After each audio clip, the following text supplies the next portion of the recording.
نحمدہ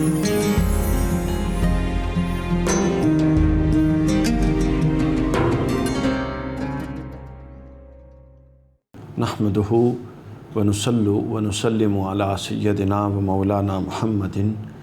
رسولہ النبی الامین المقین الحنین الکریم رؤوف رحیم اما بعد اعوذ باللہ من الشیطان الرجیم بسم اللہ الرحمن الرحیم الیہ یرد علم الساعۃ وما تخرج من ثمرات من اکمامہا وما تحمل من انثى ولا تضع الا بعلمہ ویوم ینادیہم این شرکائی قالوا آذناک ما منا من شہید صدق اللہ مولانا العظیم۔ سامعین کرام، سب ٹی وی کی ساری ٹرانسمیشن قرآن اور رمضان سب کے ساتھ میں ہوں آپ کا میزبان علی وقار قادری، اور ہمارے آج کا جو درس ہے آپ کے علم میں ہے کہ آج ہم 25واں روزہ اور 25واں پارہ انشاءاللہ بتوفیق الہی جو اللہ رب العزت کو منظور ہوا اس پر بات چیت کریں گے، اور اس کا جس حد تک اللہ کی توفیق ہوئی احاطہ کرنے کی اور کچھ مضامین پر بات چیت کرنے کی کوشش اور صحیح کریں گے۔ ہمارا جو منہج ہے، جو اسلوب ہے، وہ آپ لوگ جانتے ہیں کہ ہم ابتدائی چند منٹ میں قرآن مجید کے جس پارے پر بھی ہم بات کرتے ہیں اس کے جو بنیادی مضامین ہوتے ہیں، اساسی مضامین ہیں، ان کا جائزہ لے لیتے ہیں، اور اس کے بعد ہم جو میسر وقت ہے اس میں جو اللہ رب العزت کی توفیق ہو اس حد تک تفصیلات بیان کرتے ہیں۔ آج ہم 25ویں پارے پر بات چیت انشاءاللہ العزیز کریں گے۔ 25ویں پارے کی اس میں کل 5 حصے ہیں اور کل 11 موضوعات ہیں۔ 5 حصے اس کے جو ہیں وہ یہ ہیں کہ سورہ حامیم السجدہ، اس کا بقیہ حصہ 25ویں پارے میں ہے، چونکہ اس کا آغاز 24ویں پارے کے اختتام سے پہلے ہو گیا تھا، تو کچھ حصہ ادھر ہے، کچھ حصہ اس کا 25ویں پارے میں آیا ہے۔ تو پہلا حصہ 25ویں پارے کا سورہ حامیم السجدہ اس پر مشتمل ہے۔ دوسرا سورہ الشعراء، یہ مکمل 25ویں پارے میں ہے۔ اس کے بعد سورہ الزخرف، یہ مکمل 25ویں پارے میں ہے۔ پھر چوتھا حصہ جو اس کا ہے سورہ الدخان، یہ مکمل 25ویں پارے میں ہے۔ اور 5واں حصہ سورہ الجاثیہ، یہ مکمل 25ویں پارے میں ہے۔ یوں 25ویں پارے کے کل 5 حصے بنتے ہیں، سورہ حامیم السجدہ، الشعراء، الزخرف، الدخان اور الجاثیہ، اس پر مبنی، اور کل 11 موضوعات ہیں جس کو اس پارے کے بنیادی اساسی موضوعات قرار دیا جا سکتا ہے۔ علاوہ اس کے ضمنی اور ذیلی موضوعات وہ پھر اس کے ذیل میں زیر بحث آ جائیں گے۔ تو ان 11 موضوعات میں جو پہلا بنیادی اور اساسی موضوع ہے جس کو ہم 25ویں پارے کا پہلا موضوع قرار دے سکتے ہیں، وہ پہلا موضوع ہے اللہ رب العزت کا عالم الغیب ہونا، کہ اللہ رب العزت ہی حقیقی اور بالذات عالم الغیب ہے، اور کچھ امور ایسے ہیں قرآن مجید نے فرمایا کہ ان کا علم اللہ کے پاس ہے، صرف اللہ کے پاس ہے، اور جس کو اللہ بتائے اس کے پاس ہے۔ مثلا اس میں قیامت کا علم اللہ رب العزت کے پاس، اس کے بعد جو کومپل یا پھول یا پھل نکلتا ہے اس کے اوپر جو غلاف ہوتا ہے اس کے اندر سے کیا نکل رہا ہے، یعنی ابھی وہ ایک کومپل ہے، اس کے اندر سے پھل یا پھول نہیں نکلا، تو اس کومپل کے اندر سے، اس غلاف کے اندر سے نکلے گا کیا، یہ اللہ جانتا ہے۔ تیسری چیز جو بیان ہوئی وہ یہ ہوئی کہ جب کوئی مادہ حمل سے ہو تو اس کا حمل، وضع حمل کب ہوگا اللہ جانتا ہے، اور وضع حمل کے نتیجے میں پیدا کیا ہوگا، کوئی مادہ پیدا ہوگی مؤنث یا مذکر، اللہ کی ذات جاننے والی ہے، اور ان تمام باتوں کا علم اللہ کے علاوہ اور کسی کو نہیں۔ اگر اللہ اپنے فضل خاص سے کسی کو عطا کرے، علاوہ اس کے کسی کو نہیں ہو سکتا۔ تو پہلا موضوع جو اس پارے کا بنیادی موضوع تھا وہ اللہ رب العزت کا عالم الغیب ہونا۔ دوسرا موضوع جو اس پارے کا بنیادی موضوع ہے وہ اللہ تعالیٰ کے مالک الملک، اور اس حیثیت میں مالک الملک ہونا کہ تمام خزانوں کی، کائنات کے تمام خزانوں کی چابیاں اور ملکیت اللہ کے ہاتھ میں ہے۔ تمام خزانوں کی چابیاں یہ اللہ رب العزت کے ہاتھ میں ہے۔ گویا کہ ہر عزت، ہر قدرت، شہرت، مال، اسباب، سب کچھ کا جو تصرف ہے وہ اللہ رب العزت کے ہاتھ میں ہے۔ یہ اس پارے کا دوسرا موضوع تھا۔ اس کے بعد اس پارے کا تیسرا بنیادی موضوع ہے وہ اللہ کی قدرت کی کچھ نشانیاں ہیں جو یہاں پہ زیر بحث آئی ہیں۔ ہم ان کو تفصیل سے بیان کریں گے انشاءاللہ۔ اس میں بارش کا نزول ہے، اس میں آسمان اور زمین کی تخلیق سے متعلق ہے، اس میں جانوروں کی پیدائش سے متعلق ہے، اس میں سمندر کی پیٹھ پر کشتیوں کے بھاری وزن اٹھا کے چلنے سے متعلق ہے، اور اس نوعیت کے کچھ دوسرے امور ہیں جو اللہ رب العزت نے اپنی قدرت کے ذیل میں بیان فرمائی ہیں۔ تیسرا جو اس پارے کا بنیادی موضوع کہا جا سکتا ہے وہ ہے اولاد دینے کی طاقت صرف اور صرف اللہ کے پاس ہے، کہ وہ جس کو چاہتا ہے بیٹے دے دیتا ہے، جس کو چاہتا ہے بیٹی دے دیتا ہے، جس کو چاہتا ہے دونوں دے دیتا ہے، اور جس کو چاہتا ہے نہیں دیتا۔ یہ اس کا اپنا فضل ہے، یہ اس کی اپنی تقسیم ہے، اور اس تقسیم کی حکمتوں سے وہ خود ہی واقف ہے۔ اس کے بعد یہاں سے ہم سورہ الزخرف میں داخل ہوتے ہیں، اور اس پارے کا جو اگلا موضوع آتا ہے وہ آتا ہے گزشتہ اقوام کا جو نافرمانی تھی، وہ نافرمانی اس طور پر زیر بحث آئی ہے کہ وہ اپنے آباء و اجداد کی تقلید کرتے تھے اور نبی کی تقلید نہیں کرتے تھے، یعنی انبیاء علیہ السلام کے پیغام کو انکار کرتے تھے، اور اس انکار کی دلیل تقلید آباء کو قرار دیتے تھے کہ چونکہ ہمارے آباء و اجداد یہ نہیں کرتے تھے لہٰذا ہم نہیں کریں گے۔ اللہ رب العزت نے اس کی نفی فرمائی اور اس کا رد فرمایا۔ اگلا موضوع جو اس پارے کا ہے وہ حضرت موسیٰ علیہ السلام اور فرعون کا قصہ ہے، جو یہاں پر اگرچہ کہ اختصار سے آیا ہے، مگر جو تقلید آباء اور گزشتہ اقوام کے جو عذاب کا قصہ چل رہا تھا، اس قصے میں حضرت موسیٰ علیہ السلام کو ایمان کی علامت اور فرعون کو کفر کی علامت قرار دے کر فرعون کے عذاب سے بات کو ختم کر کے اہل مکہ کو سمجھایا گیا اور اہل مدینہ کو کہ دیکھو فرعون سے زیادہ طاقتور تو تم نہیں ہو، جس کے مال، اسباب، حکومت، تصرف، قدرت کیا اس کے پاس اللہ نے اس کو دے رکھی تھی، مگر اس کے باوجود جب وہ سرکش رہا تو وہ غرق ہو گیا۔ تو تم اس سے زیادہ تو طاقت و وسائل والے نہیں ہو، تو لہٰذا تمہارے لیے بھی ایک ہی راہ ہے، یا ایمان لے آؤ یا پھر عذاب بھگتنے کے لیے تیار ہو جاؤ۔ یہ موضوع یہاں پر آیا۔ اس کے بعد اگلا موضوع جو آیا ہے وہ جنتیوں اور جہنمیوں کے بیان کا ہے کہ یہ دونوں اپنے اپنے ٹھکانوں میں کس طرح سے زندگی گزاریں گے۔ اہل جنت میں کن نعمتوں اور کن آسائشوں اور کن سہولتوں سے مستفید ہوں گے، اور اہل جہنم کے اندر کس تکلیف سے، کس ذلت سے اور کس اذیت سے دوچار ہوں گے، اس کا بیان ہے۔ اس کے بعد یہاں سے ہم سورہ الدخان میں داخل ہو جاتے ہیں، اور جو اس پارے کا اگلا موضوع یہاں آتا ہے وہ قرآن مجید کے نزول کا بیان ہے، نزول قرآن، اور جو اس کے اندر سے پہلو قرآن مجید نے اخذ کیا ہے جس پر ہم بات کریں گے انشاءاللہ، وہ پہلو یہ اخذ کیا ہے کہ نزول قرآن کے تناظر میں حقانیت قرآن اور حقانیت نبوت کو زیر بحث لایا گیا۔ اس کے بعد اگلا موضوع شب قدر کا تذکرہ ہے کہ اس میں تمام جو اہم اور مضبوط اور بڑے امور ہیں ان کا فیصلہ اللہ رب العزت فرماتا ہے۔ پھر اس کے بعد اہل مکہ کی ہٹ دھرمی کہ نبوت کی نشانیوں کو دیکھنے کے باوجود وہ کفر پر اڑے رہے، اور نبوت کی ہر نشانی کو کبھی سحر جادو قرار دے دیا، کبھی کچھ قرار دے دیا، کبھی کچھ قرار دے دیا، اور بار بار سمجھانے کے باوجود سمجھنے کی طرف نہیں آئی۔ تو اہل مکہ کی ہٹ دھرمی اور ان کی اس سرکشی کا ذکر ہے، اور پھر اس کا رد ہے۔ اس کے بعد شجرۃ الزقوم کا ذکر ہے کہ یہ مجرموں کا کھانا ہوگا اور یہ کیسا برا کھانا ہوگا، اس کا تذکرہ ہے۔ اس کے بعد ہم سورہ الجاسیہ میں داخل ہو جاتے ہیں، اور سورہ جاسیہ میں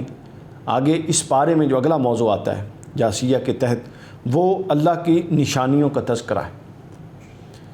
پچھلے چند پاروں سے کچھ نشانیاں جو زمین و آسمان،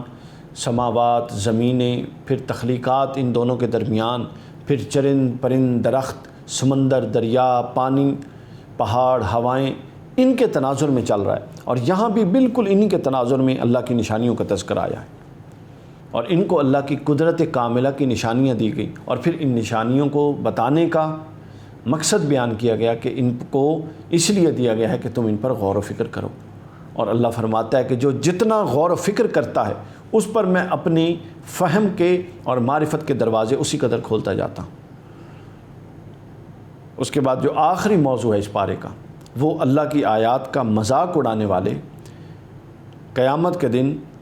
فراموش کر دیے جائیں گے، یعنی جو یہاں استہزاء کریں گے، کذب بیانی کریں گے، جھٹلائیں گے اللہ کے پیغام کو، اللہ کے نبیوں کے پیغام کو جھٹلایا جنہوں نے، اور اب بھی جو جھٹلائیں گے چونکہ پیغام موجود ہے، تو گویا قیامت کے دن ان کی کوئی حیثیت نہیں ہوگی، کوئی وقت نہیں ہوگی، اللہ رب العزت ان کی طرف کوئی توجہ اور نگاہ رحمت نہیں فرمائیں گے، اور وہ فراموش کر دیے جائیں گے، اور فراموش کیے جانے کا جو خمیازہ ہے وہ پھر وہ خود بخوبی بھگتیں گے۔ یہاں تک اس کے جو 25ویں پارے کے بنیادی مضامین تھے ان کا ایک جائزہ مکمل ہوتا ہے، اور اب ہم اس کے جو تفصیلی مضامین، کچھ اس کی تفصیلات کا جائزہ لیتے ہیں۔ 25ویں پارے کے حوالے سے کچھ تفصیلات یہاں ہم بیان کریں گے۔ جب ہم 25ویں پارے کا آغاز ہوتا ہے اور ہم اس میں داخل ہوتے ہیں تو اب ہم کچھ تفصیلی بیان کی طرف آ رہے ہیں۔ تو اس کا آغاز قیامت کے وقوع کی متعین تاریخ اور اللہ رب العزت کی جو اللہ کی ہستی کی جو عالم الغیب ہونے کی جہت ہے، اس جہت کو متعارف کروایا جا رہا ہے انسانیت پر، کہ اللہ رب العزت جو ہے وہ عالم الغیب ہے، یعنی غیب جو نظر نہیں آتا، حواس میں نہیں آتا، جو کسی کے خیال میں نہیں، کسی کے گمان میں نہیں، کسی کے تصور میں نہیں، وہ اللہ سے چھپا ہوا نہیں، یعنی جو انسان سے چھپا ہوا ہے، ہو سکتا ہے غائب ہو انسان سے، مگر اس پوری کائنات میں کوئی عرش سے اوپر عرش پر ہو، اس کے بعد سارے آسمانوں میں ہو، پھر زمین پر ہو، یا زمین سے نیچے تحت الثری تک ہو، سمندروں میں ہو، دریاؤں میں ہو، سمندر کی تہوں میں ہو، اللہ سے کوئی شے چھپی ہوئی نہیں۔ کیوں نہیں چھپی ہوئی؟ کہ اللہ عالم الغیب ہے، ہر غیب کا جاننے والا ہے۔ تو یہاں اللہ رب العزت کی عالم الغیب ہونے کے حوالے سے کچھ پہلو بیان کیے گئے، اور یہ پہلو بیان کیوں کیے جا رہے ہیں اور کن کے سامنے کیے جا رہے ہیں، یہ بات ذہن نشین رکھنے کی ہے، اور یہیں سے اس کا اصل مقصد سمجھ آتا ہے۔ یہ اہل مکہ کو، چونکہ یہ مکی صورت کا تسلسل چل رہا ہے، سورہ حامیم السجدہ یہ مکی صورت تھی، اور مکہ میں قریش تھے،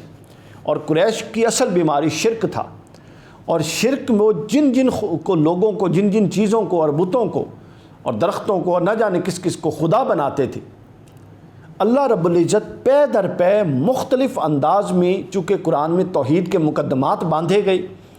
اور تصور کانسٹیٹیوٹ کیا گیا، اسٹیبلش کیا گیا توحید کا تصور مختلف مقدمات باندھ کر، اور دعوت یہ دی گئی کہ جن کو تم شرکا بناتے ہو اللہ کے، اور جن کو تم اللہ کے شرکا سمجھتے ہو، ان کی حیثیت دیکھو کہ وہ کیا ہے، اور پھر اس کے مد مقابل ایک کمپیریٹیو سٹڈی کے لیے، عقلی غور و فکر کی دعوت کے لیے، تدبر، تعمق اور تعقل کی دعوت کے لیے اللہ رب العزت اس کے کمپیریزن میں اپنی شخصیت مبارکہ اور اپنی ہستی کی مختلف جہتیں متعارف کروا رہا ہے، تاکہ اہل دانش اس پر غور کریں کہ جن کو یہ شرکا سمجھتے ہیں وہ کیا بے بس ہیں، ان کی تو کوئی حیثیت اور اوقات نہیں، اور دوسری طرف جس کا شریک سمجھتے ہیں وہ کتنی عظیم اور مالک الملک اور قادر اور مطلق ہستی ہے، قادر مطلق ہستی ہے، وہ کیا ہے۔ تو اللہ رب العزت اہل شرک کو، مشرکین کو، مکہ کو اس تناظر میں کہ وہ مشرک سمجھتے تھے اور شرک کرتے تھے اور شرکا ٹھہراتے تھے، اللہ ان کو اپنی حیثیت متعارف کروا کے اپنی شخصیت کی جہات ان کو یہ دعوت دے رہا ہے کہ میں تو ایسا ہوں، بتاؤ کہ جن کو میرا شریک ٹھہراتے ہو کیا وہ بھی ایسے ہیں؟ یقیناً وہ ایسے نہیں ہیں۔ تو پہلا پہلو جو یہاں اس تناظر میں، یہ میں نے تناظر عرض کر دیا، جس تناظر میں قرآن مجید میں یہ پورا کا پورا عالم الغیب کی بات آئی، تو اس تناظر میں اللہ نے بیان فرمایا کہ اس دن مشرکوں سے بیان فرمایا کہ قیامت کی تاریخ کا تعین اور ایگزیکٹلی وقت کا تعین اللہ رب العزت کے ہاتھ میں ہے، اللہ ہی جانتا ہے کہ وہ کب آئے گا۔ اس کے بعد بیان فرمایا کہ اس دن مشرکوں سے سوال کیا جائے گا کہ کہاں گئے وہ لوگ جن کی تم عبادت کرتے تھے، کہاں گئے تمہارے وہ لوگ جن کی تم عبادت کرتے تھے، اور کدھر ہیں وہ لوگ آج وہ تمہاری مدد کو کیوں نہیں آ رہے؟ تو چونکہ ان کا جو نقص تھا اور عیب تھا وہ واضح ہو چکا ہوگا، قیامت برپا ہو چکی ہوگی، نقص اور عیب تھا، تو وہ کہیں گے، جواب دیں گے کہ آج ہمارے درمیان کوئی بھی ایسا نہیں جو ہم تیرا شریک قرار دے سکیں۔ دیکھیں کیسا لطیف اور خوبصورت طریقہ کار ہے، یعنی اللہ نے اپنی یہ جہت متعارف اس لیے کروائی کہ یہ تقابل کر لیں، لیکن اللہ فرماتا ہے کہ ان کو دنیا میں تقابل کی توفیق نہیں میسر آئی، ان کی اپنی ہٹ دھرمی اور ان کی اپنی سرکشی کی وجہ سے۔ لیکن جب قیامت میں وہی سوال اللہ کرے گا جو دنیا میں زمین پر اللہ کے نبی کرتے تھے، اللہ کرے گا کہ بتاؤ وہ کدھر ہیں بھائی تمہارے شرکا، تو وہ کہیں گے کہ مولا ایسا کوئی نہیں جس کو تیرے شریک کے طور پہ پیش کر سکے۔ کیوں؟ کیونکہ اللہ کی ساری حیثیتیں ان کے سامنے آنکھ سے دیکھ کے واضح ہو چکی ہوں گی، جبکہ یہاں یہ ایمان بالغیب ہے کہ سب کچھ پیغام الہی آ چکا ہے، انہی حیثیتوں کو قبول کرنا۔ یہ اس کا پہلا حصہ تھا، اس پارے کا آغاز ہو رہا ہے اس سے۔ اس کے بعد قرآن مجید کا اگلا جو موضوع ہے 25ویں پارے کا، وہ قرآن کی حقانیت کے دعوے سے متعلق ہے، کہ قرآن مجید کی حقانیت کا جو دعویٰ ہے وہ یہ ہے کہ اللہ اپنے بندوں کے ساتھ وعدہ فرماتا ہے کہ وہ اس کائنات اور خود انسان کے اندر جو راز اس نے چھپائے ہوئے ہیں اس راز سے مطلع کرے گا، اطلاع دے گا، اور یہ راز جب کھلیں گے تو ہر کوئی جان لے گا کہ یہی کتاب حق ہے۔ یعنی اللہ فرماتا ہے کہ جو اہل غور، اہل فکر اور اہل دانش قرآن کے مختلف جہتوں پر اور اس کی مختلف شاخوں پر اور اس کی مختلف حیثیتوں میں اس پر غور و فکر کریں گے، اس کائنات پر غور و فکر کریں گے، اللہ کی ذات پر غور و فکر کریں گے، تو اللہ فرماتا ہے کہ یہ قرآن ایسی شے ہے کہ یہ وقت کے ساتھ ساتھ اپنے آپ کو منکشف کرتا جائے گا۔ یہ اس پارے کا دوسرا موضوع۔ پہلا موضوع اللہ رب العزت کے عالم الغیب ہونے سے متعلق، اور دوسرا موضوع جو اس پارے کے آغاز میں آیا وہ قرآن مجید کی ایک ایسی حیثیت بیان ہوئی کہ اللہ نے فرمایا کہ جو وقت گزرے گا قرآن اپنے معارف اور اپنے جو حقائق ہیں ان کو دنیا کے سامنے رکھتا جائے گا، پیش کرتا جائے گا۔ اور آپ دیکھیے 1400 سال ہو گئے، ہر آنے والی صدی جس میں نئی ڈیولپمنٹس، نئے علوم، نئے انداز، نئی ٹیکنالوجی، نیا منہج متعارف ہوا، قرآن مجید کیسا اس نئے منہج میں سیٹ ہو کے بیٹھا۔ کون سی کتاب ہے جو 1400 سال سے چل رہی ہو اور اس کی ضرورت مینٹین رہنا تو دور کی بات ہے، مسلسل بڑھتی رہی ہو، اور اس کی حقانیت مینٹین رہنا تو بڑی دور کی بات ہے، مسلسل مزید پردے در پردے اٹھتے گئے ہوں اور اس پر انکشاف در انکشاف ہوتے جا رہے ہوں۔ یہ امتیاز صرف قرآن مجید کو حاصل ہے۔ دیکھیے نا پچھلی صدیوں میں نہ کوئی چاند پہ گیا تھا، نہ کسی نے سورج چاند ستاروں کی گردشوں پر غور کیا تھا، نہ کسی کو کہکشاں گلیکسی سسٹم کا پتہ تھا، نہ کسی کو یہ پوری حرکتیں اور جو کشش ثقل اور جو سمندر کے اندر اور جو ہواؤں میں پہاڑوں میں جو تحقیقات اب سائنس کر چکی ہے، ظاہر ہے اس سے پہلے ان کا تصور بھی نہیں تھا۔ تو جو سائنس تحقیق کر رہی ہے وہ کسی بھی فن میں ہو، وہ ارضیات میں ہو، وہ کوزمولوجی میں ہو، وہ دنیا کے کسی بھی گوشے پر سے متعلق ہو، حیاتیات میں ہو، وہ علم کیمیا میں ہو، جو علم اور تحقیق آگے بڑھ رہی ہے قرآن کے بعض معارف لوگوں پر اور اہل دانش پر کھلتے جا رہے ہیں۔ یہ قرآن کا ایک ایسا معجزہ ہے جو قیامت تک قائم و دائم رکھنے کے لیے ضروری تھا اور ہے، اور یہ قیامت تک اپنے معارف اگلتا رہے گا اور اہل دانش کی جھولی میں ڈالتا رہے گا، اور قیامت تک کے لیے یہ کتاب کافی اور وافی رہے گی۔ اس بات پر یہ صورت حامیم السجدہ اختتام پذیر ہوتی ہے۔ یہاں سے ہم سورت الشعراء میں داخل ہو جاتے ہیں۔ سورہ الشعراء قرآن مجید کی 42ویں سورت ہے، یہ مکی سورت ہے، اس کے 53 آیات ہیں، اس کے 5 رکوع ہیں۔ دوسری مکی صورتوں کی طرح اس کا جو موضوع ہے اور بنیادی مسئلہ جو ہے وہ وہی رسالت اور ان دو علوم کے متعلق تعلق سے ہے کہ اللہ رب العزت نے جو وحی کی، جو اللہ رب العزت نے اپنے محبوب پر وحی فرمائی، اور اس وحی اور نبوت کا جو آپس کا تعلق ہے جو لازم و ملزوم ہے، ظاہر ہے جو نبی ہے اس پر وحی آئے گی، اور جس پر وحی آئے گی وہ نبی ہوگا، غیر نبی پر وحی نہیں آ سکتی، وہ الہام یا دیگر صورتیں۔ تو اس پہلو کو اس صورت کے آغاز میں زیر بحث لایا گیا کہ قرآن کے اعجاز کو بتلانے اور اس کی مثل لانے سے مخالفین کا عجز اور اظہار عجز کرنے کے بعد اس صورت کا جو ابتدا ہے وہ حروف مقطعات سے ہوتی ہے، اور حروف مقطعات سے متعلق ہم پڑھتے آئے ہیں کہ ایک عمومی ضابطہ یہ ہے کہ جس صورت کا آغاز مقطعات سے ہوتا ہے اس صورت کا ابتدائی مضمون قرآن مجید کی حقانیت ہوتی ہے، اور یہاں سے بھی یہی ہے کہ قرآن کی عظمت اور حروف مقطعات ان کو جوڑ کر بیان کیا گیا، اور اس کو جوڑ کر بیان کرنے کے اندر جس ایک خاص پہلو کی طرف اشارہ ہے وہ پہلو کی طرف اشارہ ہے کہ قرآن مجید کا انسانی کاوش ہونے کی جہت سے انکار، یہ کسی انسان کی کاوش نہیں ہے کہ کسی انسان نے اس کو بنا لیا ہو یا گھڑ لیا ہو، معاذ اللہ استغفر اللہ، جیسا کہ بعض کفار و مشرکین کا خیال تھا، اور وہ اس کی نسبت حضور تاجدار کائنات صلی اللہ علیہ وسلم کی طرف کرتے تھے۔ اللہ رب العزت نے اس کا انکار فرمایا اور یہ واضح کھول کھول کے بیان کر دیا کئی صورتوں میں جہاں پر یہ حروف مقطعات آتے ہیں، فرمایا کہ یہی حروف ہے جو میرا رب جن کے ذریعے کلام فرما رہا ہے، اگر یہ انسان کی کاوش ہے تو تمہارے پاس بھی یہ کیا الف با تا ثا تمہارے پاس یہ حروف نہیں ہیں، تم بھی ان حروف کو ملا کر ان کی ایسی ترکیب لگاؤ، ایسا انمول کلام پیش کرو کہ اس کے مد مقابل لے کر آؤ، تاکہ پتہ لگے اور تم اپنے دعوے میں کتنے سچے ہو کہ تم کہتے ہو کہ یہ انسان کی تخلیق ہے، تو پھر تم بھی انسان ہو، تم اس نوعیت کی تخلیق کر کے لاؤ، جبکہ وہ اس نوعیت کی تخلیق نہیں کر سکے۔ قرآن مجید نے اس کی نفی کر دی۔ اس کے بعد ایک اور انداز میں اسی پہلو کو چلاتے ہوئے، ابھی موضوع نہیں ختم ہوا، حقانیت قرآن کا اسلوب اور انداز بدل گیا۔ اللہ نے فرمایا کہ اے کفار و مشرکین، تم میرے محبوب کے خلاف مالی وسائل استعمال کرتے ہو، جنگیں لڑتے ہو، جانی وسائل استعمال کرتے ہو، پلاننگ کرتے ہو، وقت کا ضیاع کرتے ہو، سارا کچھ کرتے ہو، تم اس پوری بات کو ایک چھوٹے سے مسئلے کے اندر نپٹا کیوں نہیں دیتے؟ اور وہ مسئلہ کیا ہے؟ وہ مسئلہ دو چیزوں سے متعلق ہے، ذات رسول اور کلام الہی جو پیغام رسول ہے۔ تو تم اس قرآن کی مد مقابل اسی کی سطح کا کلام بنا کر لاؤ تاکہ یہ مسئلہ ہی ختم ہو، نہ تمہیں جنگوں میں آنا پڑے، چونکہ مقدمہ خراب ہو جائے نا، مقدمہ ختم ہو گیا اور پورا مقدمہ ذات رسالت مآب اور قرآن کی حقانیت پر کھڑا ہے۔ اور اگر تم اتنے سچے ہو تو اللہ فرماتا ہے تو پھر تمہیں جنگوں میں کشت و خوں کرنے کی کیا ضرورت ہے، وسائل جھونکنے کی کیا ضرورت ہے، اپنا خون بہانے کی، گرمیوں میں جا کے لڑنے کی کیا ضرورت ہے،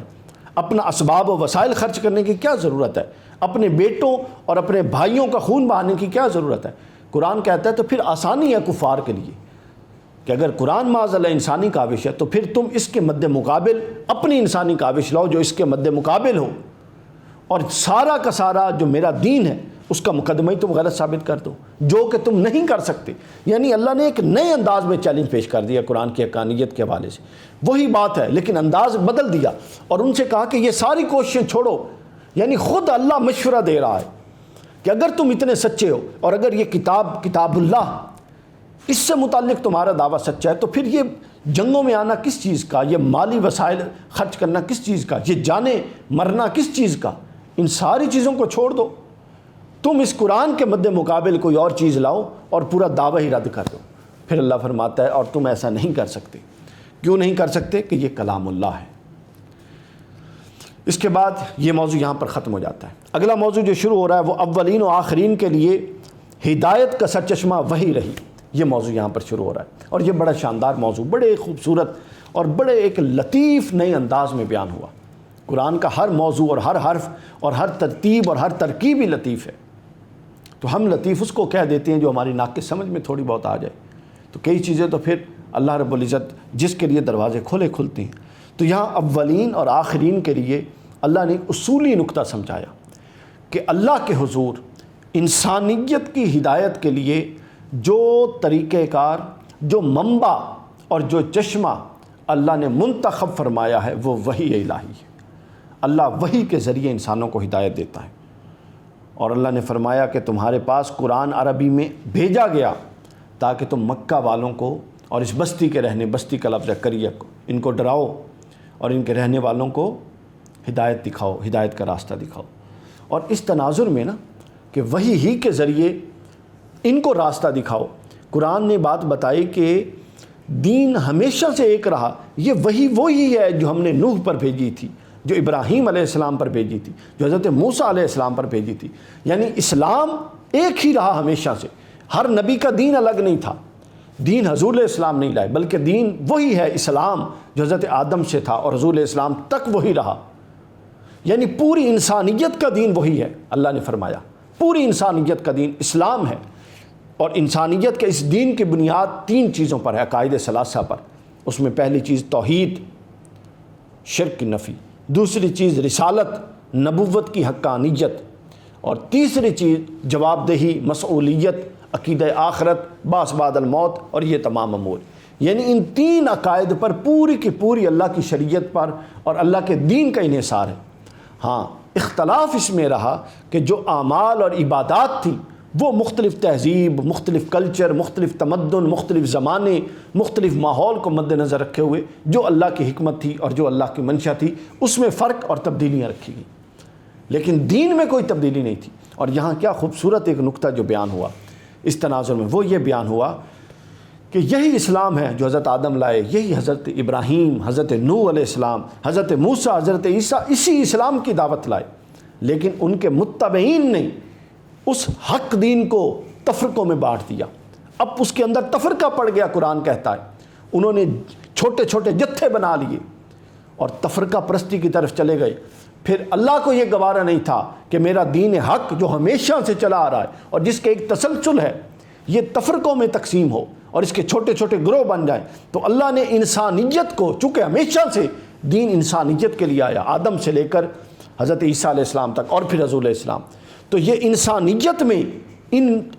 2 انبیاء کے پیروکاروں کی طرف خاص طور پہ اشارہ ہوا کہ انہوں نے اس دین انسانیت کو ٹکڑوں میں بانٹ دیا، تفرقوں میں بانٹ دیا،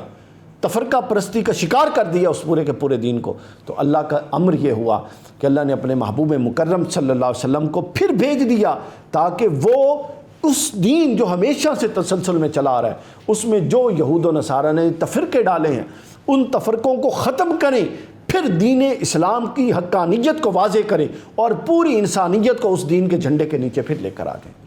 یعنی پھر اسلام کا حق ہونا اور ایک ہی دین ہونا اور وہی دین ہونا جو انبیاء، جملہ انبیاء کے تسلسل میں چل رہا ہے، یہ واضح ہو جائے۔ فرمایا اور آپ اسی دین کی طرف دعوت دیں جس طرح تمہیں آپ کو حکم دیا گیا، اور آپ اس پر مضبوطی سے قائم ہو جائیں اور ان لوگوں کی خواہش کی اتباع نہ کریں، اور ان سے کہیں کہ اللہ نے جو کتاب نازل کی ہے میں اس پر ایمان لایا۔ یعنی یہ وہ تسلسل تھا جو تمام انبیاء اکرام علیہ السلام کو حاصل تھا۔ پھر اس تسلسل دین اسلام میں جو متبعین تھے، پیروکاران تھے مختلف انبیاء کے، انہوں نے بدعتیں اور تحریفات اور تفرقے بنا دیے، اور پھر حضور علیہ السلام کو بھیج کر ان تفرقوں، ان تحریفات اور ان بدعتوں کو ختم کر کے اللہ نے پھر دین اسلام کو اصل حقیقی صورت بھی دے دی اور تمام ادیان پر غالب ہونے کی اور غالب کرنے کی خوشخبری بھی دے دی۔ اس کے بعد جو اگلا موضوع اس پارے میں آتا ہے وہ اہل ایمان کی 8 صفات بیان ہوئی 25ویں پارے میں،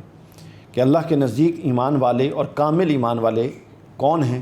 اللہ فرماتا ہے وہ ہیں جن میں یہ 8 نشانیاں پائی جاتی ہیں۔ وہ نشانیاں کیا ہیں؟ کہ اہل ایمان اپنے رب پر بھروسہ کرتے ہیں۔ ان میں پہلی نشانی ہے توکل کی، یعنی وہ مشکل ہو، تنگ دستی ہو، جس معاملے میں وہ اللہ رب العزت پر بھروسہ کرتے ہیں۔ وہ بڑے بڑے گناہوں، دوسری نشانی، وہ بڑے بڑے گناہوں اور بے حیائی کے کاموں سے پرہیز کرتے ہیں، یعنی ان میں نہیں پڑے رہتے ہمہ وقت، اس سے پرہیز کرتے ہیں۔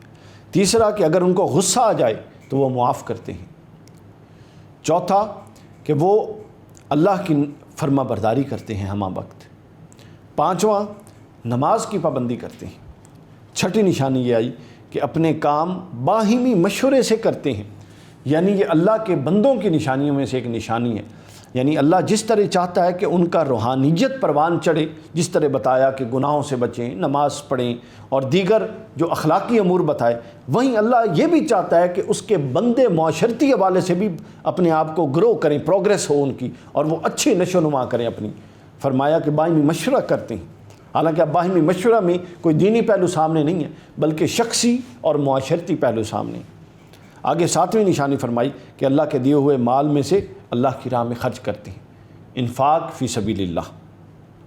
اور 8ویں نشانی بتائی کہ اگر ان پر کوئی ظلم اور زیادتی کرے تو مناسب طریقے سے بدلہ لیتے ہیں، یعنی بدلے میں پھر وہ ظلم و زیادتی نہیں کرتے۔ اول درجہ تو یہ ہے کہ معاف کر دیا جائے، پھر اگر معاف بھی نہیں کر سکتا بندہ تو دوسرا پھر اس سے کم تر درجہ یہ ہوتا ہے کہ ان کو بالکل حال پہ اگلوں کو چھوڑ دیا جائے، یعنی اگنور کریں۔ اور اگر تیسری صورت ہے کہ بدلہ لینا ہی ہے تو پھر اتنی تکلیف اگلے کو دی جائے اور اتنی زیادتی کی جائے عدل کے ساتھ جتنی کہ آپ کو کی گئی تھی،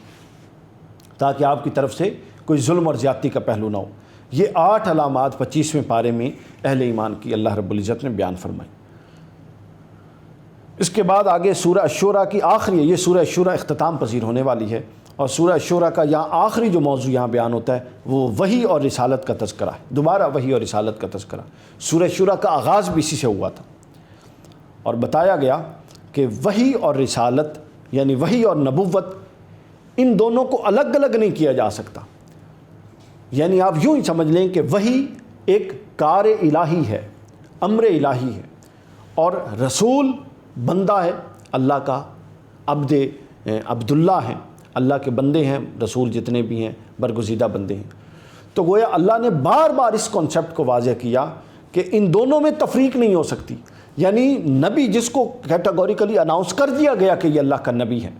تو گویا بس وہ جب بھی ان کی مقدس ذات زیر بحث آئے گی بطور نبی آئے گی، یعنی اب ان کو بطور انسان ایک عام بشر کے زیر بحث نہیں لایا جائے گا۔ کیوں؟ اللہ فرماتا ہے ان پر وحی آتی ہے، اور وحی اور بشریت کو اللہ نے جوڑ دیا ہے، وحی اور بندگیت کو جوڑ دیا ہے، وہاں جا کے یہ نبوت بن جاتی ہے۔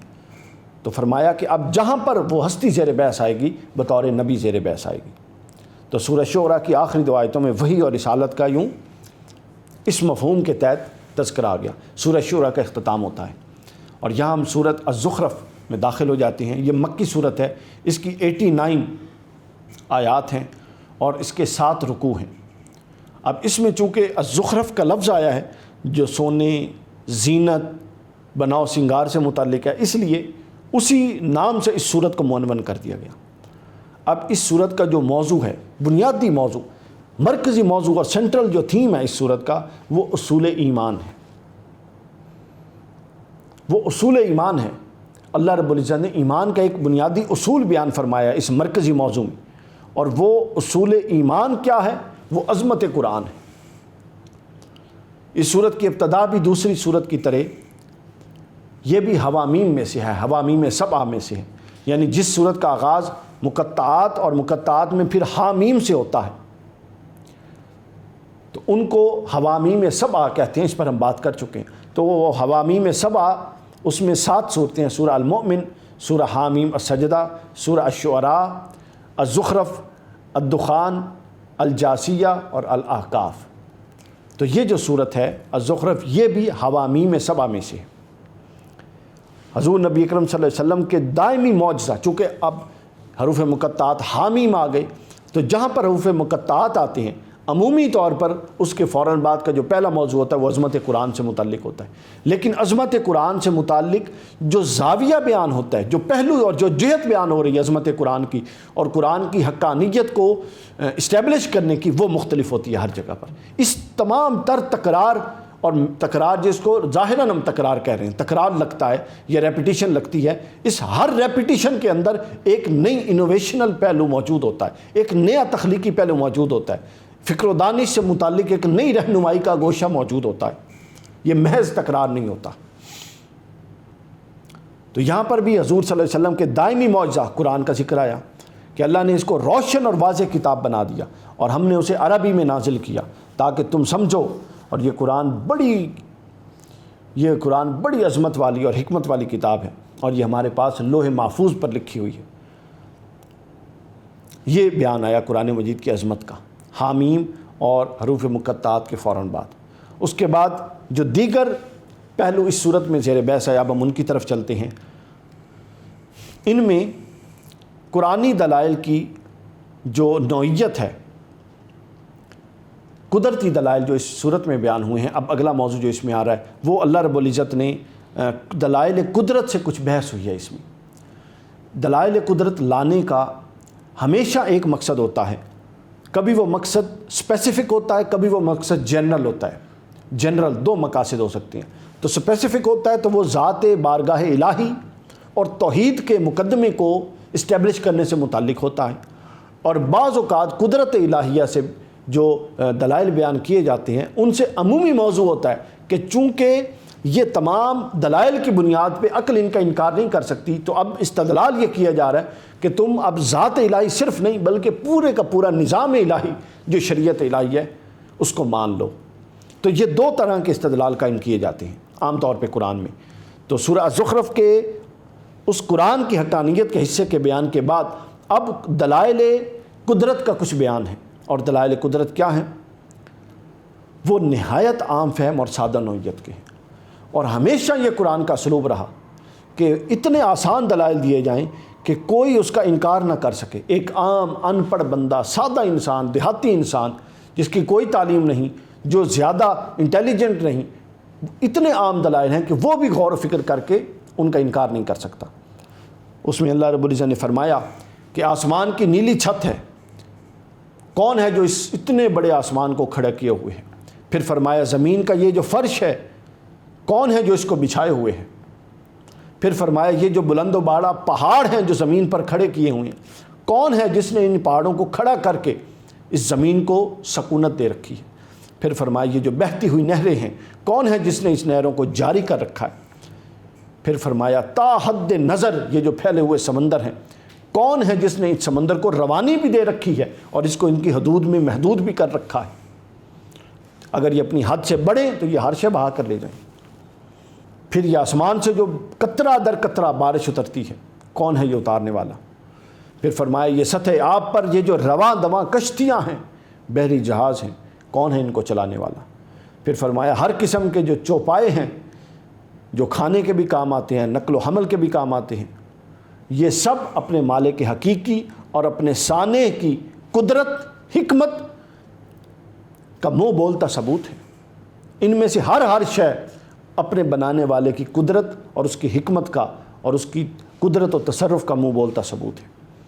اور پھر بتایا کہ یہ ہم اس نوعیت کے دلائل دیتے ہیں، ہم ایسی دلائل اور ایسی گواہیاں پیش کرتے ہیں کہ جو مشکل نہیں ہوتی، ہر کوئی اس کو سمجھ جاتا ہے کہ یہ گواہی ایک شہری بھی سن سکتا ہے، ایک دیہاتی بھی سن سکتا ہے، اور ان کی زبان سے ایک عالم اور جاہل، سادہ، پڑھا لکھا، یعنی تمام انسانوں کے لیے یہ وہ دلائل کی نوعیت ہے۔ یہ کیا شاندار استدلال ہو رہا ہے کہ یہ جو دلائل اللہ بیان کیے ہیں، اللہ تعالیٰ رب العزت نے، جو پہلے میں نے عرض کیے، یہ ایسے دلائل ہیں کہ اس کے لیے کوئی خاص کرائٹیریا نہیں، ہر ایک کے لیے عقل و دانش میں اور سمجھ میں آنے کے لیے یہ یکساں اہمیت رکھتے ہیں۔ دیکھیے کون ہے جس نے زمین نہیں دیکھی اور زمین کو بچھا ہوا نہیں دیکھا؟ کون ہے جس نے زمین پر پڑے ہوئے پہاڑ نہیں دیکھے؟ کون ہے جس نے بہتی ہوئی کوئی سمندر یا نہر یا دریا نہیں دیکھا؟ کون ہے جس نے کبھی بارش کا مظاہرہ نہیں کیا، مظاہرہ ہوتے نہیں دیکھا؟ کون ہے جس نے کبھی تصویر میں یا حقیقت میں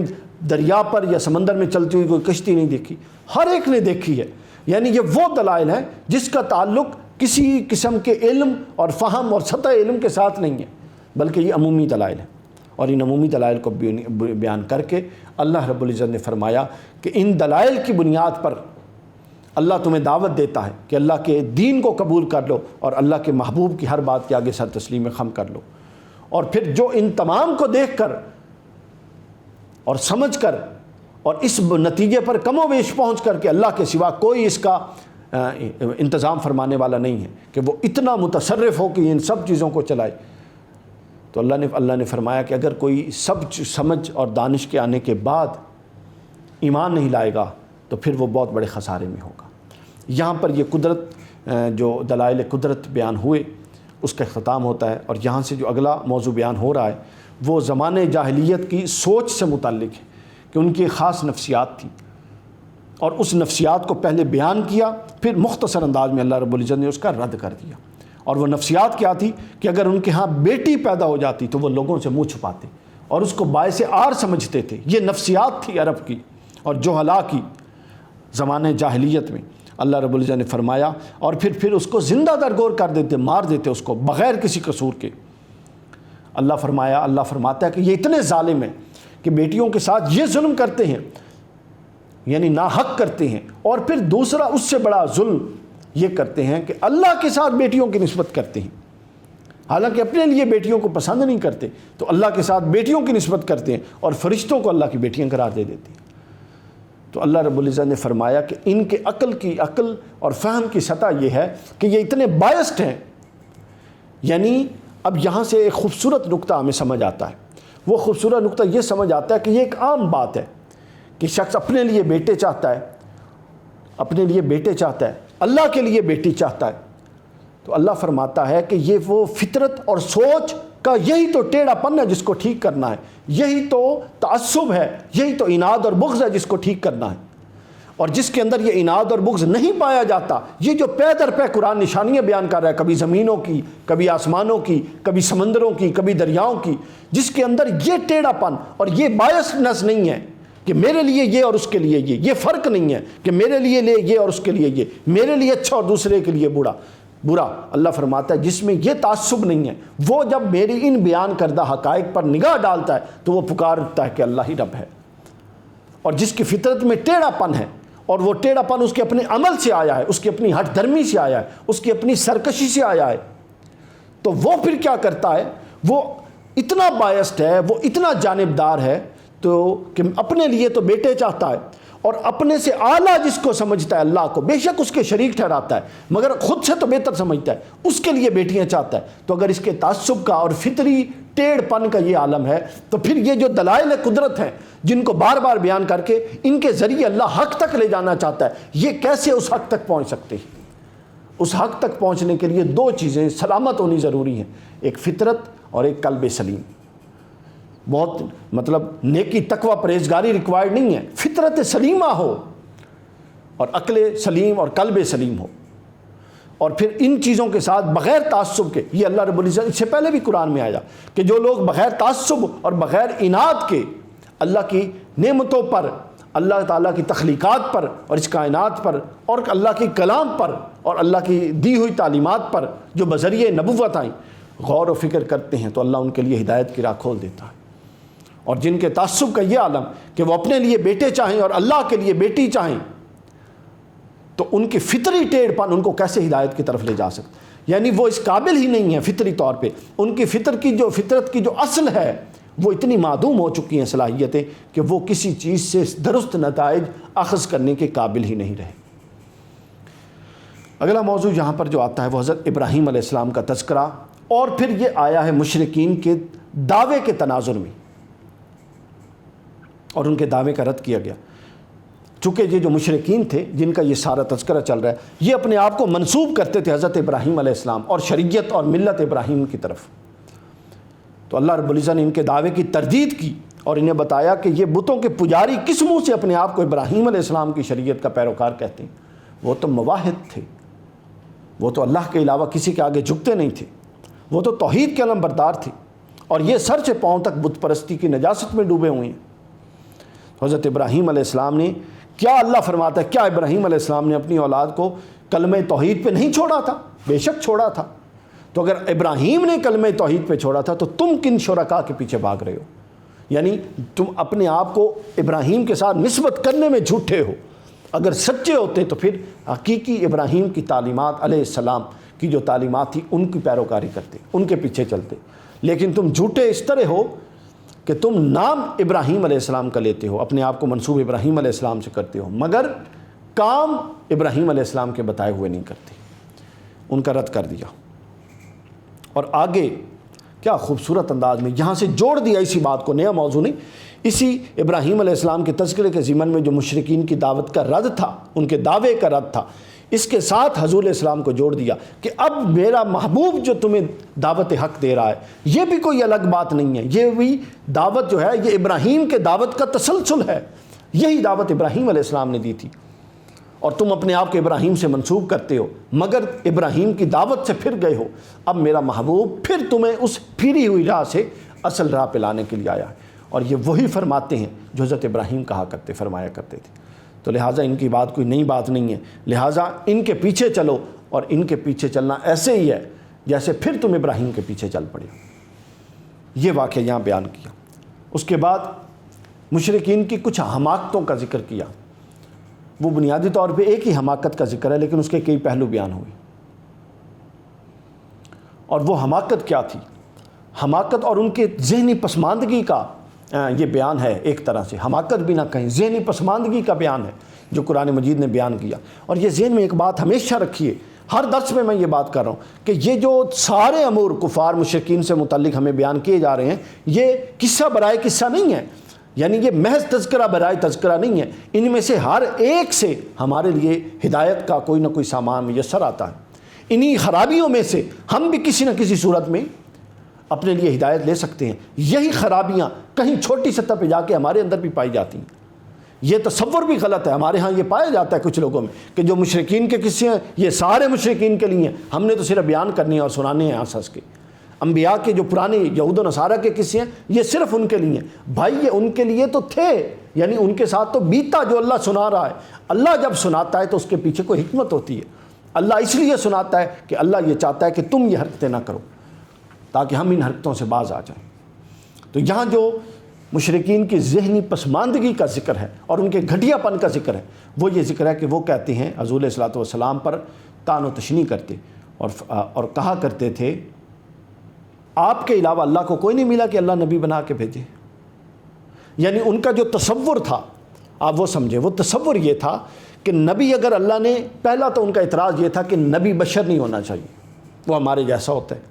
اور یہ ایک منافقین اور کفار مشرکین کی نفسیات ہے کہ بشریت کے پہلو پر زور دینا۔ پھر وہ کہتے تھے کہ اگر چلے نبی بشر ہی ہونا ہے تو وہ ان دو بستیوں کا مالدار ترین متمول ترین شخص کیوں نہیں تھا؟ یہ ان کا اعتراض تھا۔ یعنی ظاہری اسباب، مال، پوزیشن، وہ کہتے تھے کہ پھر جس کے پاس سب سے زیادہ مال تھا، اگر انسانوں میں سے کسی نے نبی آنا تھا تو وہ ہونا چاہیے تھا۔ یہ ہے کوئی عقل کی بات؟ یہ ان کا اعتراض تھا، اور اللہ رب العزت نے اس اعتراض کو رد فرمایا، اور اللہ نے فرمایا کہ کیا رب، اللہ فرماتا ہے قادر مطلق رب میں ہوں کہ تم ہو؟ اور پھر اللہ فرماتا ہے کہ ان کے درمیان، ان کفار اے محبوب، یہ جو کفار اعتراض کرتے ہیں، ان کے درمیان گزر بسر کے ذرائع پر تو کوئی اختیار ان کو نہیں ہے، وہ میرے اختیار میں ہے۔ میں چاہوں تو ان کو کھلاؤں، میں چاہوں تو ان کو بھوکا مار دوں، اور یہ خود اپنے رزق کے بھی مالک نہیں۔ اللہ فرماتا ہے میں رزاق ہوں، میں چاہتا ہوں تو ان کو رزق دیتا ہوں۔ پھر اللہ فرماتا ہے جب رزق کی تقسیم جیسے ایک چھوٹے سے امر پر یہ بااختیار نہیں ہے، تو نبوت کی تقسیم جیسے عظیم امر پر ان کو بااختیار کیسے کیا جا سکتا ہے؟ یہ ان کی فضول کی بڑکیں ہیں۔ اس کو رد کر دیا، اور اللہ نے فرمایا میں ہی جانتا ہوں کہ نبوت کے منصب عظیم اور منصب جلیل کے لیے کس کا انتخاب کرنا ہے۔ اس کے لیے مال و دولت کوئی بنیاد نہیں ہے، اللہ کا امر ہے کہ اللہ چاہے تو مال و دولت کے ساتھ کسی نبوت پر سرفراز فرما دے۔ حضرت سلیمان علیہ السلام، حضرت داؤد علیہ السلام کے قصے ہم بیان کرتے آئے ہیں۔ تو گویا یہ ایک ان کی ذہنی پسماندگی کا اعتراض تھا، اللہ رب العزت کا جواب تھا۔ اسی ضمن میں آگے قصہ فرعون اور موسیٰ علیہ السلام بیان ہوا، اور فرعون کا حقارت آمیز تذکرہ یہاں پر ذکر ہوا، اور کیا خوبصورت اس بات کو نچوڑا گیا اور آگے اس کو منتج کیا گیا حقیقی نتیجے تک۔ اب یہ مشرکین کا یہ اعتراض آ گیا، اس پر اللہ کا جواب آ گیا، تو آگے فرمایا گیا کہ جو مشرکین کی حماقت اور جہالت کا پھر ایک جھلکتا ہوا نمونہ پیش کیا کہ فرعون، اب مشرکین مکہ جو اعتراض کرتے تھے کہ مالدار ہونا چاہیے نبی کو، اور وہ سب سے امیر ترین شخص کو نبوت کے لیے چنا جانا چاہیے، تو اللہ نے فرمایا، اور کیا انہی کی بات انہی کے منہ پہ ماری، فرمایا کہ فرعون کو اپنے اقتدار، اپنے سونا چاندی، اپنے انبار، اپنے وسیع اختیارات پر بڑا ناز تھا، اور وہ اپنے آپ کو مصر کی سرزمین میں نہروں کا حقیقی مالک سمجھتا تھا، پانی کا، دریاؤں کا حقیقی مالک سمجھتا تھا، اور وہ موسیٰ علیہ السلام کو بڑی حقارت کے ساتھ دیکھتا تھا۔ پھر اللہ فرماتا ہے کہ پھر کیا ہوا؟ اللہ فرماتا ہے کہ پھر یہ ہوا کہ انہی نہروں میں جن کو فرعون اپنا مالک سمجھتا تھا، میں نے فرعون کو اسی نہر میں غرق کر دیا۔ میں اتنا مالک ہوں، قدرت رکھتا ہوں، اور وہی نہر اور وہی فرعون جو خود کو مالک سمجھتا تھا غرق ہو گیا، اور وہی موسیٰ جس کو میں نے نبوت دی تھی اور فرعون ان کو تحقیر سے دیکھتا تھا، وہ اسی نہر میں جب گئے تو وہ نہر ان کے لیے، اس نے اپنا سینہ چیر دیا اور رستہ بنا دیا، اور وہ اپنی قوم کو لے کر اسی نہر سے گزر گئے۔ تو گویا بتایا یہ کہ اگر مال و اسباب کوئی معیار ہوتا تو پھر فرعون یوں نہ ڈوبتا۔ معیار اور طاقت اور تصرف صرف اور صرف اللہ کے ہاتھ میں۔ یہاں پر یہ موضوع ختم ہوتا ہے۔ اس کے بعد اس پارے کا جو اگلا موضوع ہے وہ جاہلوں سے اعراض، آخری موضوع ہے اس پارے کا، نہیں اس صورت کا، الزخرف کا، کہ جاہلوں سے اعراض اور صبر اور اپنے کام پر توجہ دینے سے متعلق۔ قانون نشو و نما، قانون حرکت، کیا پروفیشنل بات ہے، کیا پیغمبر ان جاہلوں سے، اب کیا اعتراض، تاکہ حضور السلام کے قلب اتھر پر کوئی بتقاضۂ بشریت مغموم نہ ہو، کوئی ملال نہ آئے۔ اللہ کیا خوبصورت اپنے محبوب کو تسلی دے رہا ہے، اے محبوب اللہ جاہل کہہ رہا ہے، اے محبوب یہ جاہل ہیں جو اس طرح کے اعتراض کرتے ہیں آپ پر، یہ جاہل ہیں، ان جاہلوں سے اعراض کریں، ان سے بحث مباحثہ کی بھی ضرورت نہیں، اور صبر کریں۔ اہل ایمان کو صبر کی تلقین کی گئی، اور پھر فرمایا گیا کہ تم ان سے منہ پھیر لو اور سلام کہہ دو، قالوا سلاما، اور ان قریب انہیں انجام معلوم ہو جائے گا کہ یہ کیا کرتے ہیں۔ یعنی وقت ضائع کرنے کی ضرورت نہیں، حق بات پہنچانی، حق بات کے بعد اس پر صبر، اور پھر آگے موو فارورڈ، بس۔ یعنی جاہلوں کے ساتھ مباحثہ، جاہلوں نے کبھی قائل نہیں ہونا، تو لہٰذا ان سے مباحثے کی ضرورت نہیں۔ تو قرآن نے اصول یہ سمجھایا کہ حق بات کریں، حق بات پر آنے والی مشکلات پر صبر کریں اور آگے چلیں۔ یہاں پر سورہ الزخرف کا اختتام ہوتا ہے اور ہم سورہ الدخان میں داخل ہو جاتے ہیں۔ سورہ الدخان مکی صورت ہے، یہ بھی، اس کی 53 آیات ہیں، 3 رکوع ہیں۔ دخان کا مطلب دھواں ہوتا ہے۔ اس سورت کی ابتدا قرآن مجید کی ایک قسم سے ہو رہی ہے، اور وہ قسم کیا شاندار، میں نے پہلے عرض کیا کہ مضمون ایک ہی ہے، مثال کے طور پہ ہم لے لیں کہ حقانیت قرآن، لیکن اس کا جو مضمون قرآن باندھتا ہے وہ 100 انداز میں باندھتا ہے، اور ہر انداز میں نئے دلائل، نئے مناہج، نئے اسالیب، اور کیا شاندار چیز سامنے آتی ہے۔ یہاں اللہ رب العزت نے قرآن کی قسم کھائی، اور قسم کھا کے اپنے 5 فضل بیان کیے جو اللہ رب العزت نے انسانیت پر کیے ہوئے ہیں۔ اور اللہ نے فرمایا کہ میرا پہلا فضل یہ ہے کہ میں نے یہ کتاب مبین، واضح کتاب، اس کی جو قسم کھائی ہے، فرماتا ہے کہ یہ کتاب کا اعجاز کے اعتبار سے بھی واضح ہے اور احکام اور مضامین کے اعتبار سے بھی واضح ہے۔ یعنی پہلا اللہ فرماتا ہے میرا فضل یہ ہے کہ میں نے تمہیں ہدایت دینا چاہی تو ہدایت کے لیے ایسی کتاب اتاری جو کھول کے ہر شے بیان کرتی ہے۔ اس نقطے کو اللہ نے اپنے فضل کے طور پہ بیان فرمایا۔ پھر فرمایا اللہ نے کہ قسم اسی اعتبار سے کھائی ہے، اللہ نے قسم اس اعتبار سے کھائی کہ ہم نے اس کتاب کو مبارک رات میں نازل کیا، اور اس سے مراد لیلۃ القدر ہے۔ سورۃ دخان میں بھی اس کا ذکر ہے، اور 30ویں پارے میں پھر ایک پوری سورت ہے سورۃ القدر۔ تو فرمایا کہ اس حساب سے بھی اس کی قسم اٹھائی گئی کہ یہ کتاب وہ عظیم کتاب ہے جو اس رات میں نازل ہوئی جو رات 1000 راتوں سے افضل ہے۔ پھر اگلا نقطہ یہ بیان کیا اپنا چوتھا فضل کہ یہ کتاب اللہ نے بندوں پر رحمت کے طور پہ نازل کی، ورنہ اللہ بندوں کی عبادت کا محتاج نہیں تھا، اللہ اس کا محتاج نہیں کہ وہ عبادت کریں، بلکہ اللہ نے رحمت اور شفقت کے تحت بندوں کو ہدایت دی، اب وہ عبادت کی طرف راغب ہو رہے ہیں۔ اللہ فرماتا ہے یہ میرا فضل ہے۔ اور آخری 5واں فضل یہ بیان کیا کہ اللہ کی ربوبیت کا تقاضا ہے کہ وہ بندوں کو ہدایت سے محروم نہ رکھے۔ سبحان اللہ۔ یعنی وہ فرماتا ہے کہ میری رحیمیت کا اور کریمیت کا اور میری غفوریت کا تقاضا یہ ہے کہ میں بندوں کو ہدایت سے محروم نہ رکھوں، ہدایت دوں۔ یعنی جو ہدایت دینے کا اللہ نے اسلوب اور طریقہ طے فرمایا اس کے مطابق ان کو ہدایت دوں۔ یہ 5 چیزیں اللہ نے اپنے فضل کے طور پہ بیان فرمائی۔ پھر اس کے بعد آگے فرمایا کہ یہی اللہ کی شان ہے کہ اللہ کسی کو فضل سے محروم نہ رکھے، اور اللہ کے اس فضل پر آگے اللہ نے فرمایا کہ اس فضل پر جو کفار و مشرکین کا رد عمل تھا وہ کیا تھا، وہ بھی ساتھ آ جاتا ہے کہ وہ یہ ہے کہ لیکن اللہ تو یہ چاہتا ہے کہ کسی کو ہدایت سے محروم نہ رکھے اپنے فضل کے تحت، لیکن یہ جو کفار اور مشرکین ہیں اور جو قرآن پر معترض ہوتے ہیں اور جو بعد الموت کے بارے میں شک کرتے ہیں، اللہ فرماتا ہے یہ میرے فضل کے منکر ہیں، ان کو میرا فضل نہیں چاہیے، اور جس کو میرا فضل نہیں چاہیے ہوتا اس کو پھر فضل میسر نہیں آتا۔ اس کے بعد حضور صلی اللہ علیہ وسلم کے زمانے کے ان فرعونوں کو حضرت موسیٰ کی مخالفت کرنے والے فرعون کے انجام سے ڈرایا گیا کہ حضرت موسیٰ کے دور میں بھی ایک فرعون تھا جس کی ملکیت میں بہت کچھ تھا، محلات تھے، زمینیں تھیں، خدام لونڈیاں تھیں، لاکھوں پر مشتمل فوج تھی، لیکن کیا ہوا؟ یہ سب کچھ اس کے کسی کام نہیں آیا، اور وہ اپنے ظلم کیے ہوئے لوگ اپنے مظلوموں اور اپنے محکوموں کے سامنے دریا میں غرق کر دیا گیا، اور وہ چیخو پکار کرتا رہا آمنتو برب موسیٰ و ہارون۔ پھر روایات میں ہے کہ میں ایمان لایا موسیٰ اور ہارون کے رب پر، لیکن اس کا یہ چیخو پکار تھا اور اس کی کوئی حیثیت نہیں تھی۔ اور اللہ فرماتا ہے کہ اللہ کا امر دیکھیے کہ جو فرعون جس ہر شے کو خود مالک اپنے آپ کو سمجھتا تھا، ہم نے اس کو غرق کیا، اور جن بنی اسرائیل کو وہ محکوم سمجھتا تھا، اس کی تمام مال و ثروت کا مالک ہم نے بنی اسرائیل کو بنا دیا، اور کل کے محکوم کو ہم نے آج کا حاکم بنا دیا، اور کل کے مملوک کو ہم نے آج کا مالک بنا دیا۔ یہاں پر آ کے یہ صورت ختم ہو رہی ہے۔ اس کے بعد آخری صورت اس پارے کی سورہ الجاسیہ یہ شروع ہوتی ہے۔ یہ مکی صورت ہے، اس میں 37 آیات ہیں، 4 رکوع ہیں۔ اس کا آغاز حروف مقطعات سے ہوتا ہے، اور عظمت قرآن اس کا پہلا موضوع ہے، اور بیان فرمایا گیا کہ قرآن حضور صلی اللہ علیہ وسلم کے معجزات میں سب سے بڑا معجزہ ہے۔ اس کے بعد جو دوسرا موضوع آتا ہے اس صورت میں، وہ قیامت کی ہولناکی سے متعلق۔ الجاسیہ یہ لفظ جو ہے یہ گھٹنوں کے بل بیٹھنے سے متعلق ہے، کہ جب کوئی خوف اور دہشت کی آخری حدوں میں جائے اور وہ یوں گھٹنوں کے بل بیٹھ جائے تو اس گھٹنوں کے بل بیٹھنے کو جاسیہ کہتی ہیں۔ قیامت کے دن لوگ خوف، اللہ کے خوف اور ہیبت اور قیامت کے تمام معاملات کو دیکھ کے اس قدر خوفناک ہوں گے کہ وہ اس کے حضور گھٹنوں کے بل بیٹھ جائیں گے۔ اس تناظر میں اس صورت کا نام رکھا گیا۔ پھر اللہ کی قدرت کا مختصر تذکرہ آیا،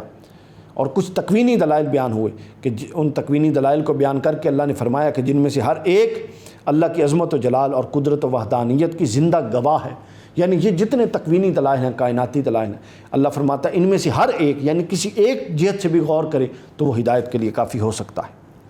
پھر اگلا جو اس میں موضوع، مجرموں کی پردہ کشائی کی گئی۔ فرمایا کہ مجرموں کے چہرے اس دن، الجاسیہ قیامت ہولناک دن، اس دن جو مجرم ہوں گے اور منکر ہوں گے ان کے چہرے سیاہ ہوں گے، اور وہ آیات الہیہ کا سننے کے باوجود انکار کر دیتے تھے اور محض تکبر سے انکار کرتے تھے، اور یوں ہو جاتے تھے کہ گویا انہوں نے سنا ہی کچھ نہیں۔ اس کے بعد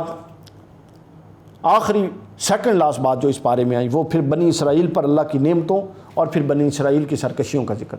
کہ اب تک تو بنی اسرائیل فرعون کے آگے پس رہے تھے، جب حضرت موسیٰ ان کو لے کر گئے اور اللہ نے اپنی بے شمار انعامات، بار بار ذکر آیا، ابھی وقت نہیں ہے، ان انعامات سے نوازا، تو انعامات کے بعد بجائے اس کے کہ شکر اور تسلیم کا رستہ اختیار کرتے، بنی اسرائیل خود معصیت کی راہ پر چل پڑے اور سرکش ہو گئے۔ آخری موضوع جو سامعین کرام اس پارے میں آیا ہے وہ کفار کا ایک بڑا فکری مغالطہ ہے، جس پہ اس پارے کے مضامین ختم ہو رہے ہیں۔ ایک بڑا فکری مغالطہ ہے، اور وہ فکری مغالطہ یہ ہے کہ وہ یہ سمجھتے تھے کہ یہ جو دنیا ہے جس میں رہ رہے ہیں بس یہی سب کچھ ہے، اس کے بعد کچھ نہیں ہے، اسی میں جو انجوائے کرنا ہے کریں، اسی سے جو حاصل کرنا ہے کریں، اس کی بنیاد پہ آگے نہ کوئی دنیا ہے، نہ جواب طلبی ہے، نہ سوال طلبی ہے، کچھ نہیں۔ کہ وہ حضور صلی اللہ علیہ وسلم کے زمانے کے ہوں وہ کفار، یا موجودہ زمانے کے ہوں، کفر و انکار کی سب سے بڑی وجہ یہ ہے کہ وہ دنیا کو سب کچھ سمجھتے ہیں۔ یعنی یہ ایک اپروچ ہے دنیا پسندی کے حوالے سے، اور دنیا ہی کو حقیقی تصور کرنے کے حوالے سے، اس اپروچ کو نگیٹ کیا گیا۔ اور قرآن نے ایمان بالآخرت کے اس بات کے لیے ایک نیا اسلوب اختیار کیا یہاں پر، کہ قرآن بار بار اس دن پر ایمان لانے کی تاکید کرتا ہے کہ جس دن ہر نیک اور ہر بد کو اس کے اعمال کا بدلہ دیا جائے گا۔ جب قرآن اب ایمان بالآخرت جو ہے یہ ایک بنیادی ایمان کا حصہ ہے، عقائد ثلاثہ میں سے ہے، جیسا کہ میں نے عرض بھی کیا،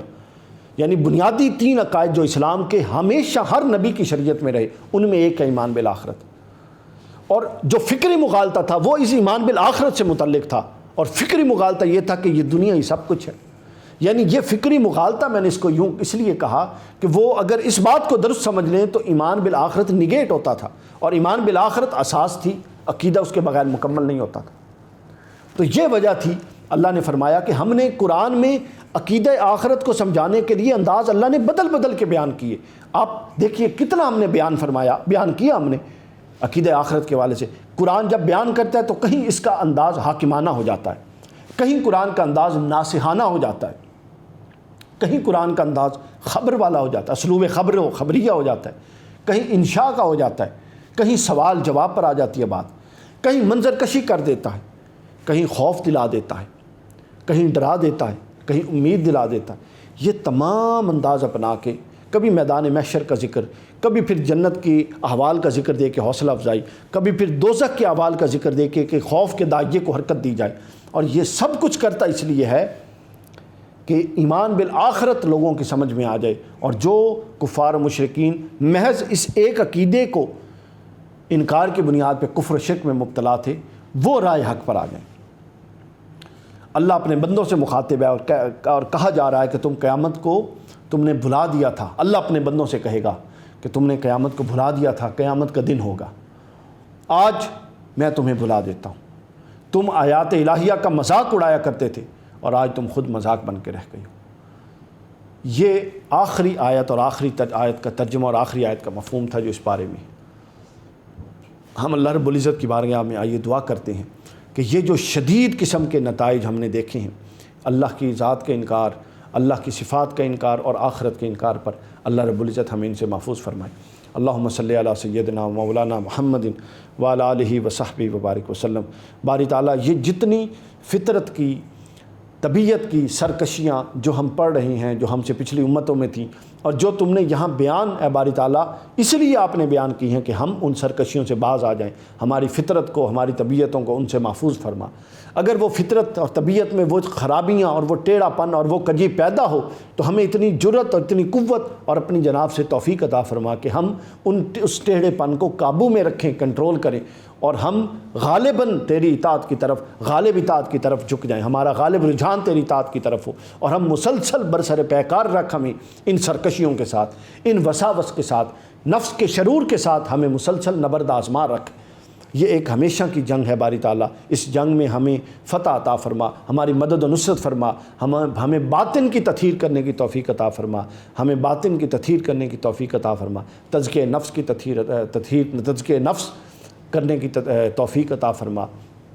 اپنی اطاعت کرنے کی توفیق عطا فرما، اپنے محبوب کی لائی ہوئی شریعت پر کاملاً عمل کرنے کی توفیق عطا فرما، اور ان تمام امور سے ہمیں بچا جو تیرے اور تیرے محبوب کی ناراضگی کا باعث ہیں، اور ان تمام امور کی پیروی کرنے کی توفیق عطا فرما جن سے تو اور تیرا محبوب راضی ہوتا ہے۔ ربنا ظلمنا انفسنا وان لم تغفر لنا وترحمنا لنکونن من الخاسرین، وصلی اللہ تعالی علی خیر خلق محمد وعلی آلہ وصحبہ اجمعین برحمتک یا ارحم الراحمین۔ یہاں خواتین و حضرات 25ویں پارے کا اختتام ہوتا ہے۔ کل انشاءاللہ 26ویں پارے کے ساتھ آپ کی خدمت میں حاضر ہوں گے۔ وما علینا الا البلاغ المبین۔